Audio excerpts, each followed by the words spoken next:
और यूनान की चिकित्सा का बड़ा केंद्र था।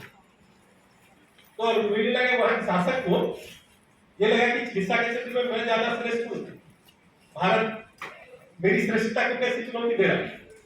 तो उसने भारत के चिकित्सकों के परीक्षण के लिए एक व्यक्ति को भेजा और उस समय चरक चिकित्सा के बड़े आचार्य तो चरक के पास भेजा और उससे संस्कृत में लिखा। तो उसने जिस व्यक्ति को भेजा उसे कहा कि जाते समय उसके शासक ने उस व्यक्ति को निर्देश दिया कि जाओ और भारत में चरक से मिलकर के आना, लेकिन तुमको काम ये करना है कि जब इधर से जाना तो इमली के पेड़ के नीचे सोना और उसी के लकड़ी पे खड़ा, और जब वहां से आते आते वो भारत पहुंचा तो उसको चरक रोग हो गया। तो जब चरक से मिला तो उसने कहा कि मेरे शासक का आदेश था इसलिए मैं आपसे मिला, लेकिन मेरी शारीरिक स्थिति बहुत खराब हो गई है, तो वापस अपने देश जाना चाहता हूँ। मैं अपने शासक के आदेश का पालन किया, आप मुझे आज्ञा दीजिए मैं वापस अपने देश चला जाऊँ, वहीं जाकर के मैं जागरूक, ऐसी मेरी इच्छा है। चरक ने कहा कि जब आप चले थे तो ऐसा नहीं करते। उसने कहा नहीं, क्या क्या किया आपको बताया कि शासक ने कहा कैसे ऐसे करना। तो उसने कहा ठीक है आप जाइए, मेरी शुभकामनाएं। आते समय आपने शासक के आदेश का पालन किया, अब जाते समय मेरे सुझाव का पालन करिए। मैं कहा क्या?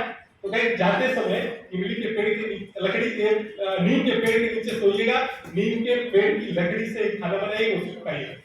और जब अपने शासक के पास पहुंचा तो जैसे आया था वैसे पहुंचा। ये भारत की ज्ञान परंपरा थी, ये भारत की चिकित्सा की परंपरा। तो कोई भी देश, दुनिया का कोई देश अपने मुल्क, अभी प्रधानमंत्री ने 15 अगस्त को पंचप्रण की बात की, और वो पंचप्रण एक तो विकसित भारत का संकल्प, दूसरे विरासत पे कर। तो प्रत्येक दुनिया का कोई देश जो अपने इतिहास से कट जाता है वो इतिहास का हिस्सा बन जाता है।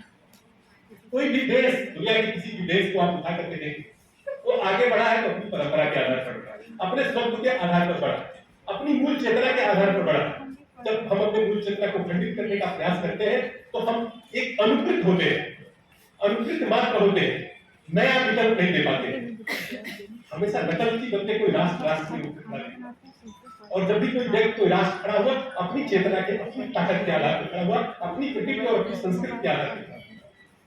इसलिए भारत की ज्ञान परंपरा को भारत की शिक्षा में शामिल करने के लिए समय की आवश्यकता है, और ये न केवल समय की आवश्यकता है बल्कि युग की आवश्यकता है। इसीलिए राष्ट्रीय शिक्षा नीति ने इस बात पे बल दिया कि भारत की ज्ञान परंपरा को भारत के शिक्षा में समावेश किया जाए, ताकि जिससे दुनिया के देशों के इतिहास को उठाकर देखिए, चाहे चीन हो, चाहे जर्मनी हो, चाहे जापान हो, चाहे चीन, आप उदाहरण दें तो जब भी विकसित हुए हैं अपनी परंपराओं के आधार पर, अपनी मूल्यों के आधार पर, अपनी संस्कृति के आधार पर, अपनी भाषा के आधार पर विकसित हुए। भारत भी एक ऐसा राष्ट्र और लंबी यात्रा अपने मूल को छोड़कर कर रहा है।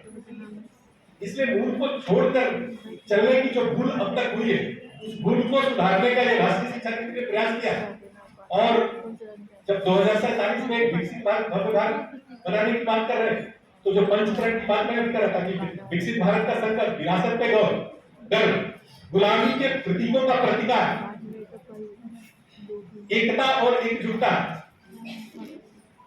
और नागरिक कर्तव्य बोध। तो इसमें 3 बातें भारत की ज्ञान परंपरा से निकलती है, और 3 क्या 4 बातें निकलती है।